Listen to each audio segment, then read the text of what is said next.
good to be champions, champions. Feels good to be champions, champions. አንፊልድ ሮድ ሌላ ተአምር ይጠብቅ ነበር። ነገር ግን ምሽቱ የሊቨርፑል ሳይሆን የባላንዶር አሸናፊ ኡስማን ዴምቤሌ ነበር። የሬድስ የቻምፒዮንስ ሊግ ጉዞ እንዴት ተቋረጠ? ዳኛው ማውሪዚዮ ማሪያኒ እና ቫር በጨዋታው ላይ የፈጸሙት ተጽዕኖ ምን? ሊቨርፑል በቻምፒዮንስ ሊግ ሌላ ካምባክ ለማድረግ ጥረት ቢያደርግም ሳይሳካለት ቀርቷል። በ4-0 ድምር ውጤት ለፒኤስጂ እጅ የሰጡበትን የዛሬውን ጨዋታ ታክቲካዊ ትንታኔ፣ የኡስማን ዴምቤሌን ድንቅ ብቃት እንዲሁም የአርኔ ስሎትን ብስጭትና የሂጎ ኢኪቲኬን አሳዛኝ ጉዳትና የአሰልጣኞችን አስተያየት ይዘንላችሁ ቀርበናል። እስከ መጨረሻው አብራችሁን ቆዩ። ውድ አድማጮቻችን እንደሚታወቀው ሊቨርፑል ማክሰኞ ምሽት በአንፊልድ ሮድ አስገራሚ የካምባክ ታሪክ ለመስራት ሳይችሉ ቀርተዋል። ፓሪስ ሴን ጀርመን የአርኖ ስሎትን ስብስብ 2-0 በማሸነፍ በድምር ውጤት 4-0 በማሸነፍ ማለት ነው የቻምፒዮንስ ሊግ ሰሚ ፋይናል ቦታቸውን ማረጋገጥ ችለዋል። በመጀመሪያው ጨዋታ በዴዚሬ ዶዌ እና በክቪቸር ክቫራትስኬሊያ የተቆጠሩ ግቦች የወቅቱ አሸናፊዎችን መርሲሳይድ ላይ ለሚደረገው የሊቨርፑል የአንፊልድ ሮድ ጨዋታ ምቹ ሁኔታ ፈጥሮላቸው ነበር። በሁለተኛው ጨዋታ ደግሞ በኡስማን ዴምቤሌ በተቆጠሩ 2 ግቦች በአውሮፓ ቻምፒዮንስ ሊግ ፓሪስ ሴን ጀርማን የሚገባቸውን ድንቅ ድል እንዲያቀኙ ሆነዋል። ሊቨርፑል በቻምፒዮንስ ሊግ ካምባክ እንግዲህ ሳያሸንፍ ቀርቷል ማለት ነው። የአርኔ ስሎት ስብስብ በፒኤስጂ በደረሰባቸው ሽንፈት ምክንያት ከውድድሩ ውጭ ሆነዋል። ሆኖም በሜዳቸው ደጋፊዎች ፊት ታጅበው ሌላ አስደሳች ካምባክ ለማድረግ ያደረጉት ጥረት እንዲሁ ሳይሳካ ቢቀርም በደጋፊዎችና በተጫዋቾች ጥረት ግን ኩራት ተሰምቶኛል ሲሉ አርኔ ስሎት አስተያየታቸውን ሰጥተዋል። እስኪ አሁን ደግሞ ውድ አድማጮቻችን የቡድኖቹን ቋሚ አሰላለፍና የተደረገውን ለውጥ እንመልከት። በመጀመሪያ የሊቨርፑልን አሰላለፍ ስንመለከት አርኔ ስሎት በግብ ጠባቂነት ማማርዳሽቪሊን ሲያሰልፉ፣ በመከላከል ደግሞ ጀረሚ ፍሪምፖንግ፣ ኢብራሂሞ ኮናቴና ቨርጅል ቫንዳይክን እንዲሁም ሚሎስ ከርኬዝን በተከላካይነት አሰልፈዋል። በአማካኝ ክፍሉ ላይ ራያም ግራቨንበርች እና ዶሚኒክ ዞቦስላይ ሲታዩ፣ በማጥቃቱ ረገድ ደግሞ ሂጎ ኢኪቲኬ፣ ማካሊስተር እና ፍሎረን ዊንዝ እንዲሁም አሌክዛንደር ኢዛክ ናቸው ማለት ነው መሰለፍ የቻሉት። በዚህ መሰረት 4-2-2-2 ኳስ ሲይዙ የሚሆን አሰላለፍ ለመጠቀም ሞክረዋል። ከምንም በላይ ግን ውድ አድማጮቻችን በሊቨርፑል አሰላለፍ ላይ ትልቁን ቁማር የተጫወቱት አርኔ ስሎት ከ106 ቀናት የጉዳት ቆይታ በኋላ ወደ ጨዋታ ቋሚነት ሊያሰልፉት የቻሉበት የአሌክዛንደር ኢሳክ ጉዳይ ነው ማለት ነው። አሌክዛንደር ኢሳክ ጉዳይ እንግዲህ እንደሚታወቀው በክረምቱ የዝውውር መስኮት ከኒውካስትል በ130 ሚሊዮን ፓውንድ ቀዮቹ ቤት ቢደርስም የዘንድሮ እስካሁን ያለው አቋሙና በጉዳት መታመሱ እስካሁን ስለ ተጫዋቹ አሉታ የሚባል ነገር ከመነሳት ውጪ ጥሩ ነገር እየተወራ አልነበረም። ከዛም በተጨማሪ ደግሞ ደና መንቀሳቀስ በጀመረበት ወቅት ነበር ማለት ነው በቶተንሃሙ ጨዋታ በፕሪሚየር ሊግ ሚኪ ቫንደቪን በተሰራበት ጉዳት ምክንያት ለረጅም ጊዜ ለ106 ቀናት ከጉዳት ውጭ የነበረውን ተጫዋች በዚህ ወሳኝ የቻምፒዮንስ ሊግ የሩብ ፍጻሜ ሁለተኛ ዙር ጨዋታ ላይ አሰልጣኝ አርኔ ስሎት ማሰለፋቸው ነው ማለት ነው ትልቁ ቁማር።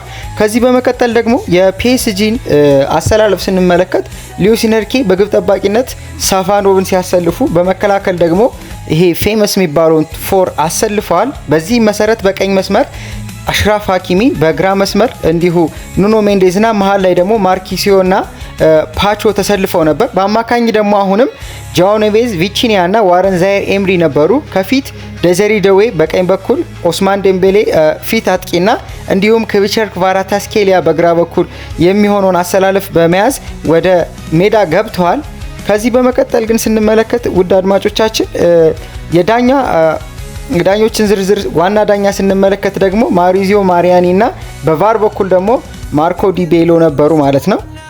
ወደ ጨዋታው ዝርዝር ጉዳይ ስንገባ ለሬድስ ወይም ደግሞ ለቀያዮቹ ጥሩ የሚባል እድሎች ነበሩ። በመጀመሪያው አጋማሽ ማርኪሲዮ ኳስ ከመስመር ላይ በማውጣት ቨርጅል ቫንዳይክ ግብ እንዳያስቆጥር ከልክሎታል። ከዚህም በተጨማሪ አሌክሲስ ማካሊስተር ላይ የተሰራውን ተገኝቶ የነበረውን ፔናልቲ በቫር ውሳኔ ኋላ ተርኖቨር ተደርጓል፣ ተመልሶባቸዋል ማለት ነው። ይህም ለሊቨርፑል ለግብ እጅግ ተቃርቦ እንደነበረ የሚያሳዩ ነው። ከዚህ በመቀጠል ስሎት በድፍረት ወደ ጨዋታው ገብተዋል። አሌክዛንደር ኢዛክን በቋሚነት በማሰለፍ ትልቅ ውርርድ ያደረጉ ሲሆን ገና ጨዋታው ሳይቋረጥ በጉዳት ለወጣው ሂጎ ኢኪቲኬ ምትክ ደግሞ መሐመድ ሳላን ቀይረው ገብተዋል። ይህም ደግሞ የሊቨርፑል አሰልጣኝ ጆ ጎሜዝን በሪዮን ንጉማስ ሲቀይር የኮፕ ደጋፊዎች ሌላ አስደሳች እና የአንፊልድ የመመለስ ተረዳውን ታሪክ ማለም ጀምረው ነበር ማለት ነው። የፒኤስጂ የተሻለ ትክክለኝነት ወይም ፕሪሲዥን በዚህ አስቸጋሪ ምሽት ላይ የውጤት ልዩነት ሊፈጥር ችሏል። የወቅቱ አሸናፊዎች በሰሚ ፋይናል ከባየር ሙኒክ ከሪያል ማድሪድ ጋር አሸናፊ የሚሆነውን ቡድን የሚገጥሙ ይሆናል። የሉዊስ ኤንሪኬ ስብስብ በዚህ የውድድር ዘመን ለታሪካቸው ለመጀመሪያ ጊዜ 6 ተከታታይ ጨዋታዎችን ማሸነፍ ችለዋል። ይህም ጥራት ያለው ቡድን ብቃቱን በትክክለኛ ጊዜ እያሳየ መሆኑን ያሳያል። ለሊቨርፑል ተጫዋቾች እስከ መጨረሻው ጥረት ማድረግ እንደነበረባቸው የሚያሳይ ቢሆንም እውነታው ግን የውድድሩ ዘመን ጉዟቸውን ያለምንም ዋንጫ ወይም ትሮፊለስ መጠናቀቁን ያረጋግጣል። አሁን ትኩረት መሆን ያለበት ደግሞ በዚህ የውድድር ዘመን በፕሪሚየር ሊግ ከቀዳሚ 5 ቡድኖች ውስጥ በመጨረስ በቀጣይ ዓመት በዩኤፋ ቻምፒዮንስ ሊግ ተሳትፏቸውን ማረጋገጥ ይሆናል ማለት ነው። ውድ አድማጮቻችን አሁን ደግሞ ጨዋታውን በፍሎ ወይም ደግሞ ፈርስት ሃፍና ሰከንድ ሃፍ ብለን ከፍለን እንመልከት።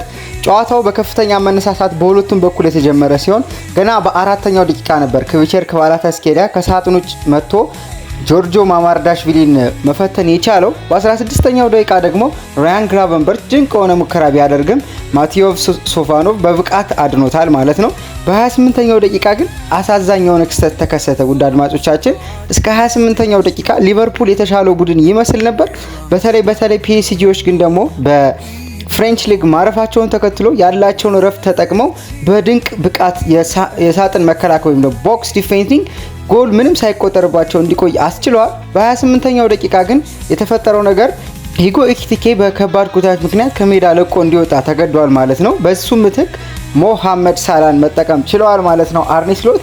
በዚህ አጋጣሚ ግን ውድ አድማጮቻችን የአርኔ ስሎት ቁማር እዚህ ጋር ነበር ትንሽ መንገዳገድ ያጋጠመው ማለት ነው። በተለይ የዚህ ያልተጠበቀ የፈረንሳያዊ ወጣት አጥቂ ጉዳት በጣም ከፍተኛ የሆነ ታክቲካል ተርኖቨር ወይም ደግሞ ታክቲካል ቼንጅ እንዲኖር አስችሏል ማለት ነው በሊቨርፑል በኩል።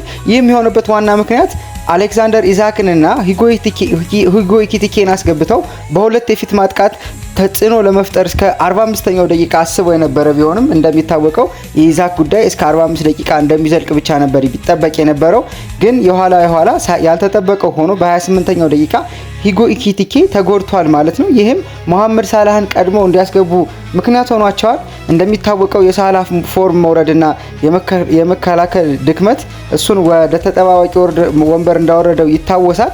ከዚህ በተጨማሪ ግን የዚህ የሂጎ ኢኪቲኬ ጉዳት በመጀመሪያው አጋማሽ ወድቆ በነበረበት ወቅት የፒኤስጂ ተጫዋቾች እንኳን ሳይቀሩ አሳሳቢ ሁኔታ ውስጥ እንደነበረ ይታይ ነበር ፊታቸው ላይ ማለት ነው። ተጫዋቾቹን ለማንሳት ቢሞክሩም የአርካኤል ተረከዙን እንደተያዘ በድጋሚ ለመውደቅ ተገዷል ማለት ነው። አሁን ላይ ያለው ትልቅ ስጋት ይህ ጉዳት የዚህን የውድድር ዘመን ብቻ ሳይሆን የወርልድ ካፕ ተሳትፎን ተስፋን ጭምር ሊያበላሽበት ይችላል የሚል ነው። ስለ ሂጎ ኢኪቲኬ ጉዳት በሰጡት አስተያየት መሰረት አርኔ ስሎት እንዲህ ብለዋል። ሁኔታው በጣም መጥፎ ይመስላል፣ ነገር ግን ምን ያህል ከባድ እንደሆነ ለመናገር ይከብደኛል። ነገ ጉዳቱ በእርሱ ላይ ምን ያህል ተጽዕኖ እንዳለው በዝርዝር የምንመረምረው ይሆናል። እስኪ እናያለን። ነገር ግን ጥሩ እንደማይመስል ግልጽ ነው ብለዋል። ከዛም በመቀጠል ውድ አድማጮቻችን በ31ኛው ደቂቃ ሜሎስ ኬርኬዝ ግልጽ የግብ ዕድል አግኝቶ ነበረ። ይህም ደግሞ በዋናነት በመሐመድ ሳላ ተቀይሮ መግባትና መሐመድ ሳላ ሴንተር ያደረገውን ክሮስ ያደረገውን ኳስ የፒኤስጂ ግብ ጠባቂ ሳፋኖቭ አስቀርቶበት ያን ሪባውንድ የተደረገ ኳስ ደግሞ ቨርጂል ቫንዳይክ ወርቆ ኳሱን ለመመንካት በሚሞክርበት ጊዜ ሂሮይክ በሆነ መንገድ ማርኪኒዮስ ኳሱን በማገድ ጎል እንዳይቆጠር አስችሏል ማለት ነው በዚህ ሰዓት። ከዚህ በኋላ ብዙም ትልቅ ነገር አልነበረም። ሁለተኛው አጋማሽን መጠበቅ ነበረባቸው ማለት ነው አዲስ ነገር እንዲፈጠር። ከዚህም በተጨማሪ በሁለተኛው አጋማሽ መግቢያ ላይ አሰልጣኝ አርኔ ስሎት በሁለት አጋማሽ ላይ ሁለት ተጫዋቾችን ቀይረው ማስገባት ችሏል። ኮዲ ጋክፖን እና ጃኦ ጎሜዝን በአሌክሳንደር ኢዛክ እና ጀሬሚ ፍሪምፖንግ ምትክ ገብተዋል። 49ኛው ደቂቃ ላይ ኮዲ ጋክፖ እንደገባ ትሬድማርክ የሆነውን መሬት ለመሬት አክርሮ የሚመታውን ኳስ ወደ ጎል ቢሞክርም የኋላ ግን የፒኤስጂው ድንቅ ግብ ጠባቂ ሳፋኖቭ አድኖበታል ማለት ነው። ከዛም በ51ኛው ደቂቃ ደግሞ ዴዚሬ ዱዌ በካውንተር የተገኘን ኳስ ለማጥቃት ድሪብል በሚያደርግበት ጊዜ 1v1 ከዶሚኒክ ዞቦዝላይ ጋር የተደረገውን ፍትጊያ በመስመር በኩል ትንሽ በመገፋቱ ቀጥታ ወደ ውጭ በመውደቁና ከሜዳ ውጭ በመነበረው ማይክሮፎን ወይም ደግሞ ፒች ሳይድ ማይክሮፎን ጋር ተጋጅቶ ወድቋል። ዳኛው ጨዋታው እንዲቀጥል ቢፈቅዱም ዶዌ ተነስቶ ለመቀጠል ቢሞክርም በመጨረሻ እያነከሰ ለመውደቅ ተገዷል ማለት ነው። በተደገመ የካሜራ ምስል ወይም ደግሞ ሪቨርስ ካሜራ አንግል እንደታየው የማይክሮፎን እግሮች ወደ ሆዱ አካባቢ ወይም ደግሞ ሚድሪፍ አካባቢ የገቡበት ታይቶ እንደወጉት ወይም ደግሞ እንደገቡት ታይቷል። ተጫዋቹ ከአንድ የኳስ አቀባይ ቦልቦይ ጋርም በዛው አጋጣሚ ተጋጭቶ ለጥቂት ተርፏል ማለት ነው። በዚህም ምክንያት በ52ኛው ደቂቃ ብራድሊ ባርኮላ የግድ ይሄን ዴዝሪ ዶዌን ቀይሮ እንዲገባ ምክንያት ሆኗል ማለት ነው። ከዛ ጨዋታው በዚህ መንገድ እየቀጠለ ያለ እውነት ለመናገር ውድ አድማጮቻችን ሊቨርፑልና አንፊልድ በጣም ኤሌክትሪክ በሆነ መንገድ ነበረ ጨዋታውን እያስኬዱ የሚገኙት። የኋላ ግን በጣም የሊቨርፑል የዘንድሮ ዓመት ድክመት የሆነው የአጨራረስ ብቃት ጨዋታው እስከ 65ኛው ደቂቃ 0-0 እንዲሆን አደረገ። በዚህ አጋጣሚ ግን በ65ኛው ደቂቃ አወዛጋቢ ውሳኔ በዳኛው አማካኝነት ተወሰነ ማለት ነው። ይህም ደግሞ ምንድነው? ከሳጥን ውጪ ዶሚኒክ ዞቦዝ ላይ ኳሱን ለመምታት ሲሞክር ዲፍሌክት ሆኖ ወደዛ ወደ ሳጥን ውስጥ በገባበት ሰዓት አሌክሲስ መካሊስተር ኳሱን ከቨር በሚያደርግ ሰዓት ዊሊያን ፓቾ እሱ ላይ ጥፋት ወይም ደግሞ ጫና መፍጠር ችሏል። በእርግጥ ንክኪው ቀለል ያለ ቢመስልም ግን ዳኛው ወስነው ነበረ ቀጥታ የፔናልቲ ምት ብለው። የፔናልቲ ምት ግን በኋላ የቫር ሪቪው እንዲያዩ በተሰጣቸው ሰጀሽን መሰረት ውሳኔውን አይተው ሰርዘዋል ማለት ነው። ዊሊያን ፓቾ በአሌክሲስ መካሊስተር ላይ በሰራው ጥፋት መጀመሪያ የተሰጠውን የፔናልቲ ውሳኔ ቀላል ሶፍት እንደነበረ ማንም አይክድም።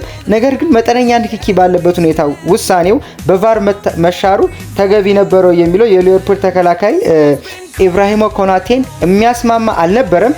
ለአማዞን ፕራይም አስተያየቱን የተሰጠው ከጨዋታው በኋላ አስተያየቱን የሰጠው ኢብራሂሞ ኮናቴ ለኔ ግልጽ ፔናልቲ ነበር፣ እኔ የነበርኩት ከራፈሪው ጀርባ ወይም ከዳኛው ጀርባ ነበር።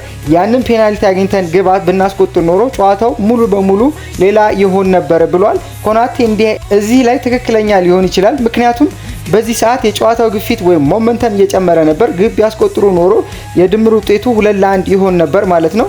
ጨዋታውን ደግሞ በተለይ ለስካይ ስፖርት እየተከታተለ የነበረው በስካይ ስፖርት እየተከታተለ ሲዘግብ የነበረው ወይም ደግሞ ቲም ሽሩድ እንዲህ ብሏል።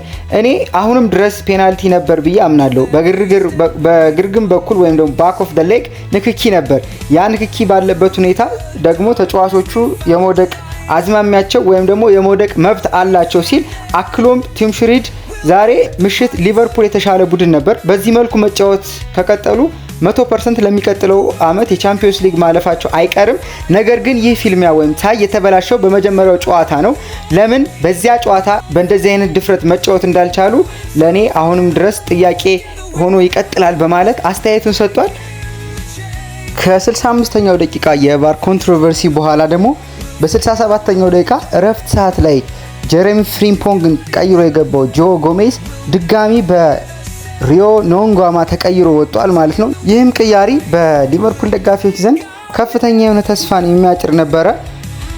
ሆኖም በ72ኛው ደቂቃ ኡስማን ዴምቤሌ ልክ አምና ሲያደርግ እንደነበረው ቡድኑን ከመከላከል ሲያግዝ ቆይቶ ኳስ ሊቨርፑሎች በተነጠቁበት ሰዓትና ኳስ እንዲሁ በፒኤስጂ ተጫዋቾች እግር ገብታ ወደ ክቪቸር ክቫራትስኬሊያ ከደረሰች በኋላ በዚህ አጋጣሚ ቢውልድ አፕ ላይ ብዙ ተጫዋቾች ተሳትፈዋል። ግን ከምንም በላይ ብራድሊ ባርኮላ ኳሱን ይዞ ወደ ሊቨርፑል የግብ ክልል ውስጥ ከደረሰ በኋላ መልሶ ኳሱን ለክቪቸር ክቫራትስኬሊያ ያቀበለ ሲሆን ያን ያቀበለውን ኳስ እንደገና ክቪቸር ክቫራትስኬሊያ አታሎ ለኡስማን ዴምቤሌ ሰጠ። ኡስማን ዴምቤሌ በቀኙ ካረጋጋና ከተቆጣጠረ በኋላ የሚመታ መስሎ ወደ ግራው በማዞር የሚገርም ጎል ከመረብ ማሳረፍ ቻለ ማለት ነው። እውነት ለመናገር አድማጮቻችን ጨዋታውን በደንብ ለተከታተለ ሰው ይህ ጎል የሊቨርፑል ሊሆን ይገባው ነበር።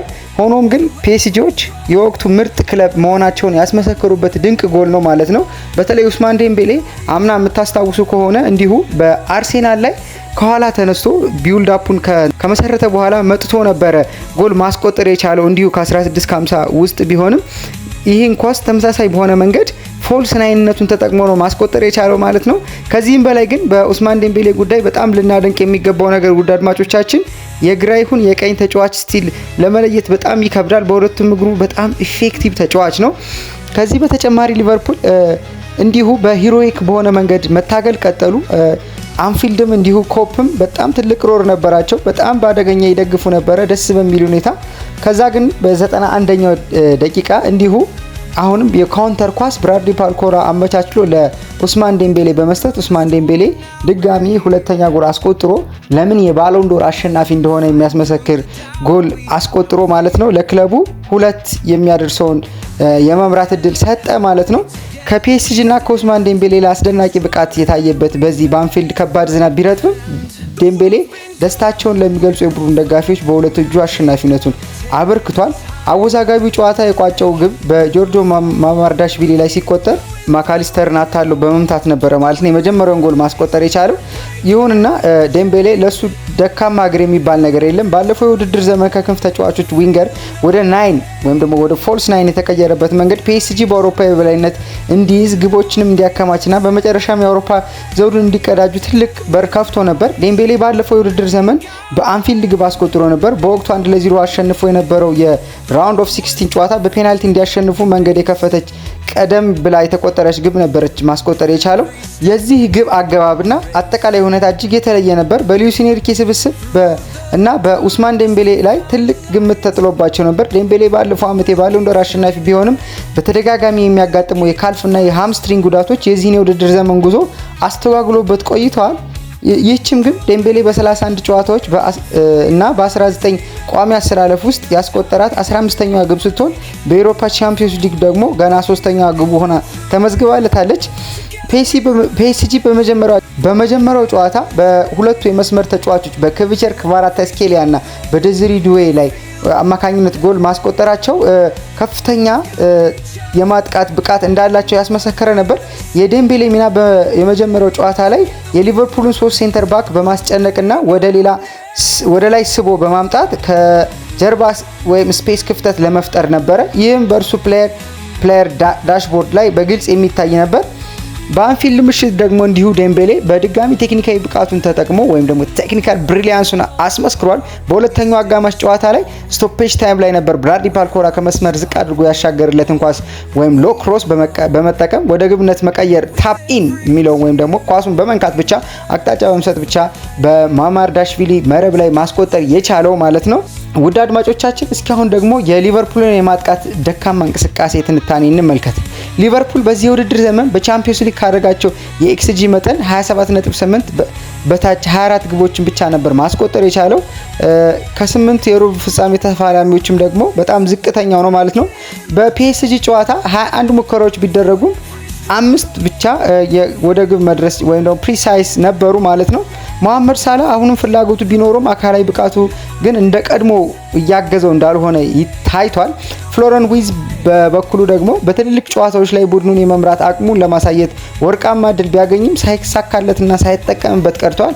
አሌክዛንደር ኢዛክ ካጋጠመው ጉዳት በኋላ አሁንም ሙሉ ለሙሉ ላይ ወደ አቋሙ ላይ ለመመለስ ገና በቡድኑ ድክመት ሌላ መንስኤ ነው ማለት ነው። ገና መሆኑ ለቡድኑ ድክመት መንስኤ ነው።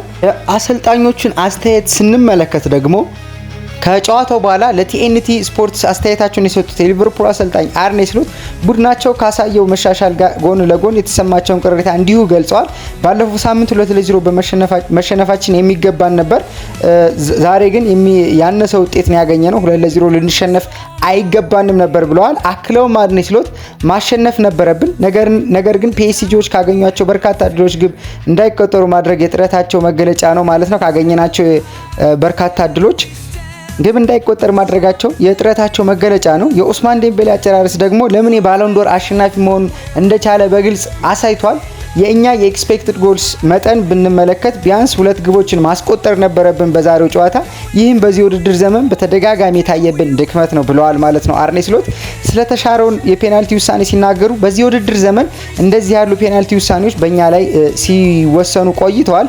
ለምሳሌ ብሬንትፎርድ እና የሊድስን አዌይ ጨዋታ መመልከት ትችላላችሁ።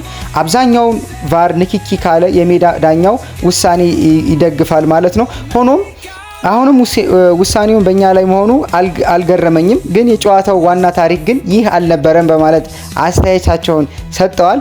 በመጨረሻም አርኔ ስሎት ስለ ሂጎ ኢኪቲኬ ጉዳት ጥሩ አይመስልም ካሉ በኋላ አሁን ላይ ዋነኛ ግባችን በፕሪሚየር ሊግ ከ5 ቀዳሚ ቡድኖች ውስጥ በግንባር ቀደምነት ማጠቃለልና በቻምፒዮንስ ሊግ ቀጣይ ዓመት መሳተፋችንን ማረጋገጥ ነው ሲሉ አስተያየታቸውን ጨርሰዋል። የፒኤስጂ አሰልጣኝ ሉዊስ ኤንሪኬ ከጨዋታው በኋላ በሰጡት መግለጫ ሊቨርፑል ድንቅና ከፍተኛ ጉልበት ኢንተንሲቲ ያየበት ጨዋታ ማድረጉን አምነዋል። በሁለተኛው አጋማሽ ሁኔታዎች ሲቀየሩ ጨዋታው ከብዶን ነበር፣ ነገር ግን ማንነታችን አሳይተናል ብለዋል። አክሎም ሊቨርፑል በእርግጠኝነት ግብ ማስቆጠር ይገባቸው ነበር፣ ነገር ግን እነሱ ግብ ለማግኘት መጋለጣቸው እኛን በመልሶ ማጥቃት ወይም በካውንተር አታክ ጨዋታውን እንድንጨርስ ረድቶናል በማለት እድለኝነታቸውን ገልጸዋል ማለት ነው። እስካሁን ደግሞ ውድ አድማጮቻችን የጨዋታውን አንዳንድ ታክቲካዊ አናላይሲስ እንመልከት። የጨዋታው ቁጥሮችን ስንመለከት ሊቨርፑል በብዙ ረገድ የበላይነት ነበራቸው። የኳስ ቁጥጥር ፖሴሽን ስንመለከት 52.6 በ47.4 ሲመሩ ወደ ግብነት የሞከሩት የኳስ ብዛት ደግሞ 21 ለ12 በሆነ ሰፊ ልዩነት የሊቨርፑልን ብልጫ ያሳያል። ሆኖም ግን ፒኤስጂ ውጤታማ እግር ኳስ አድርጎ ነበር። ሊቨርፑል ካደረጋቸው 21 ሙከራዎች ውስጥ ሹት ኦን ታርጌት 5 ብቻ ነበሩ። በፒኤስጂ በኩል ደግሞ ከ12ቱ 6ቱ ወደ ግብ መድረስ ችለው ነበር ማለት ነው። ከነዚህም ውስጥ እንግዲህ እንደሚታወቀው 2ቱ ወደ ጎልነት ተቀይረዋል። ይህም የፒኤስጂን አጥቂዎች ምን ያክል ጥራት ባለው መልኩ እድሎችን እንደሚጠቀሙ ያሳያል። ሌሎች ቁልፍ ነጥቦችን ስናነሳ በመከላከል ረገድ የፒኤስጂ ግብ ጠባቂ ጎልኪፐር 6 ሙከራዎችን ማዳን ችሏል ማለት ነው። ሊቨርፑል በተቃራኒው በኦፖዚሽን ሃፍ ወይም በተቃራኒ ሃፍ ውስጥ ወይም ደግሞ ተች ቦክስ ስንመለከት 50 ጊዜ በመድረስ ከፍተኛ ጫና መፍጠር ችለው ነበር። በቅብብል ረገድ ሁለቱም ቡድኖች ተቀራራቢ የሆነ ፓስ አኩሬሲ ነበራቸው። ሊቨርፑሎች 77.8 ፒኤስጂ ደግሞ 77% ያክል የኳስ አኩሬሲያቸው የፓስ አኩሬሲያቸው ተመሳሳይ ነበር በዚህ አይነት መንገድ ማለት ነው። ሊቨርፑል 18 የቻንስ ክሬሽን ሲኖረው እድሉን ግን መቀየር ሳይችሉ ቀርተዋል። በጥንካሬ በኩል ስንመለከት ሊቨርፑል በኤሪያል ዱዋል 56.5 ኳስ በግራውንድ ዱዋል ደግሞ 53.3 የተሻለ የነበረ ቢሆንም የፒኤስጂ ተጫዋቾች በድሪብል ሰክሰስ የተሻለ ብቃት አሳይተዋል ማለት ነው። በዚህም መሰረት የእያንዳንዱን ሜዳ ውስጥ የነበረ ተጫዋች የብቃት ወይም ደግሞ ፕሌየር ሬቲንግ አናላይሲስ ስንመለከት የተጫዋቾች የግል ብቃት ስንመለከት በሊቨርፑል በኩል ከፍተኛ ውጤት የነበረው 7 ነው። በዚህም መሰረት ኢብራሂሞ ኮናቴ፣ ግራቨንበርች እና ዶሚኒክ ዘበዝ ላይ እያንዳንዳቸው 7 ነበራቸው ከ10 ማለት ነው አፈጻጸማቸው። በሌላ በኩል ደግሞ ዝቅተኛ የነበረው አሌክዛንደር ኢዛክ ነው። እንደሚታወቀው ከጉዳት ከ106 ቀናት ጉዳት በኋላ ነው በቋሚ አሰላለፍ ውስጥ መሰለፍ የቻለው። በዚህም ምክንያት 5 ብቻ ሊሆን ይችላል ማለት ነው ሬቲንጉ። ከተቀያሪ ተጫዋቾች መካከል ደግሞ ኮዲ ካክፖ እና ወጣቱ ሪዮ ኖንጉማ በነበራቸው እንቅስቃሴ ጥሩ የሚባል ሲሆን 7 አግኝተዋል። መሐመድ ሳላ፣ ጆ ጎሜዝ እና ከርቲስ ጆንስ ደግሞ 6 ተሰጥቷቸዋል። በፒኤስጂ በኩል ኡስማን ዴምቤሌ በምሽቱ ድንቅ ብቃቱን በማሳዩት ከፍተኛ ውጤት 8 በመቀዳጀት የጨዋታው ኮከብ ወይም ደግሞ ፕሌየር ኦፍ ዘ ማች መሆን ችሏል።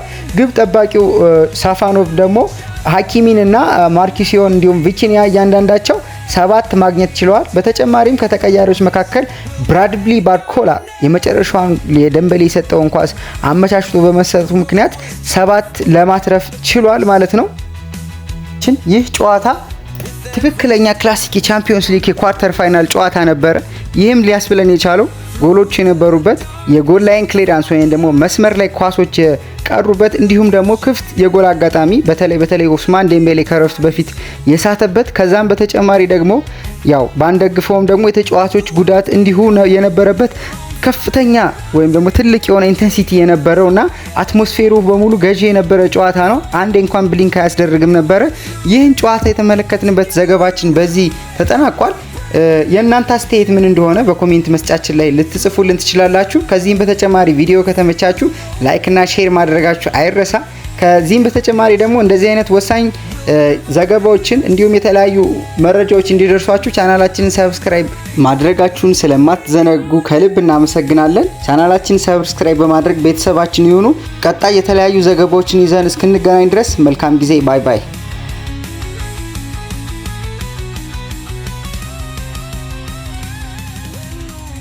falls apart, we stay strong.